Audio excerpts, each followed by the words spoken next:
Hello everyone, welcome back to my YouTube channel blush and brush professional. आज हम हमारे treatment के process के बारे में डिस्कशन करेंगे, जिसमें कि आपको हमारे केराटिन, बोटॉक्स एंड नैनोप्लास्टिया तीनों के प्रोसेस के बारे में डीपली बताएंगे। सबसे पहले आपको क्लैरिफायर शैम्पू से वॉश करना है 2 से 3 बार। वॉश के बाद आपने टॉवल से एक्स्ट्रा वाटर रिमूव करना है हेयर का। ड्राई यूज नहीं करना, ओनली फॉर टॉवल से एक्स्ट्रा वाटर रिमूव करना है। यू मीन कि आपको 90% वेट हेयर पे एप्लीकेशन स्टार्ट करनी है। प्रॉपर्ली सेक्शन निकालेंगे। एक्स्ट्रा वाटर रिमूव करने के बाद हम सेक्शन निकालेंगे। सेक्शन निकाल के हम पतला सेक्शन लेंगे और स्कैल्प से 1 इंच का गैप करके प्रोडक्ट को टैप टैप करके लगाएंगे। एक्स्ट्रा प्रोडक्ट नहीं लगाना है गाइस, आपने सिर्फ प्रोडक्ट को टैप टैप करके ही लगाना है और फिंगर्स में हेयर को लॉक करके अच्छे से इमल्सिफिकेशंस करनी है। प्रॉपर हेयर की इमल्सिफिकेशंस कंप्लीट होने के बाद आप हेयर को कवर करके 50 मिनट या 55 मिनट के लिए छोड़ देंगे, रेस्ट पे छोड़ देंगे। उसके बाद रेस्टिंग टाइम कंप्लीट होने के बाद आप पहले ड्रायर करेंगे, ब्लो ड्रायर करेंगे। ब्लो ड्रायर के बाद आप अच्छे से मोशन निकालने के बाद हेयर का फिर फुल हीट ड्रायर करेंगे, मीन कि स्ट्रेट ड्रायर करेंगे प्रॉपर्ली सेक्शन निकाल के ब्रश के साथ। ड्रायर कंप्लीट होने के बाद आप आयनिंग करोगे, पतला सेक्शन लोगे। आयनिंग का जो टेम्परेचर रहेगा वो फुल टेम्परेचर रहेगा, ठीक है। और एक लेयर पे 10 से 12 स्ट्रोक आयनिंग के करोगे आप और हार्ड हाथों से आयनिंग करोगे, ठीक है। प्रॉपर इसी तरीके से आयनिंग करनी है पूरे हेयर की। प्रॉपर आयनिंग कंप्लीट होने के बाद आप बालों को 20 मिनट के रेस्ट के लिए छोड़ देंगे। अब इन 20 मिनट से पहले मैं एक चीज और क्लियर कर देती हूँ सर आप लोगों को कि जैसे कि अगर ब्लॉन्ड हेयर है, ठीक है, उस कंडीशन में आपने जो टाइमिंग रहेगी हेयर की वो सिर्फ आप 40 मिनट या 45 मिनट तक छोड़ेंगे हेयर में प्रोडक्ट को।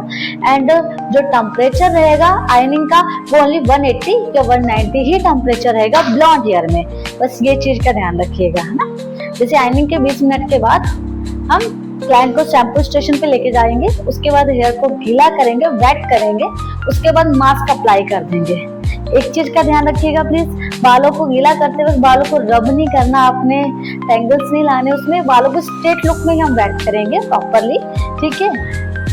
सॉफ्ट हाथों से, यू मीन कि अपने बहुत ही सॉफ्ट तरीके से हेयर को टच करना, हार्ड हाथों से नहीं करना, ठीक है। सॉफ्टली हम हेयर को वेट करेंगे। वेट करने के बाद मास्क अप्लाई कर देंगे। मास्क अप्लाई करने के बाद हम 15 मिनट को मास्क को रखेंगे हेयर में।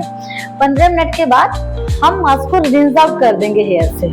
उसके बाद हम ब्लो ड्राई करेंगे, मोशन निकालेंगे, फिर स्ट्रेट ड्राई करके प्रॉपरली आप क्लाइंट को घर भेज सकते हैं। इस कंडीशन में अगर आपको लगता है कि आपको क्लाइंट को आयनिंग दे के भेजना है वो आपकी चॉइस है, ठीक है। आप अपने चॉइस के अकॉर्डिंग आयनिंग दे, आप आयनिंग करोगे। मतलब जैसे कि आपने आयनिंग आप कंपलसरी नहीं है, आप कर भी सकते हो, नहीं भी करना चाहो तो भी चलेगा। लेकिन जब क्लाइंट नेक्स्ट डे आपके वॉश के लिए आएगा, शैम्पू वॉश के लिए, तब आपने क्लाइंट को पहले आयनिंग करना है।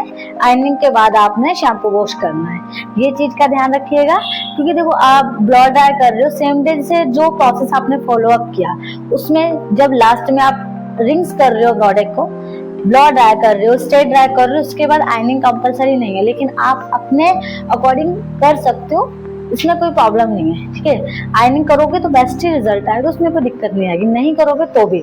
लेकिन जब नेक्स्ट डे क्लाइंट आपके पास आ रहा है शैम्पू वॉश के लिए, सबसे पहले आप आयनिंग करोगे। आयनिंग करने के बाद फिर 20 मिनट के ब्रेक के बाद जो हम शैम्पू मास्क वाला वॉश देते हैं वो देंगे क्लाइंट को। प्रॉपरली प्रोसेस प्लीज इसी तरीके से जब भी आप हमारे ब्रांड के प्रोडक्ट्स यूज कर रहे हो अपने सैलून्स में, अपने अकेडमीज में, तो I request you proper process इसी तरीके से फॉलो अप करके यूज कीजिए। आपको रिजल्ट बहुत अच्छा मिलेगा और बहुत ही प्यारा रिजल्ट मिलेगा। Thank you so much guys, have a good day.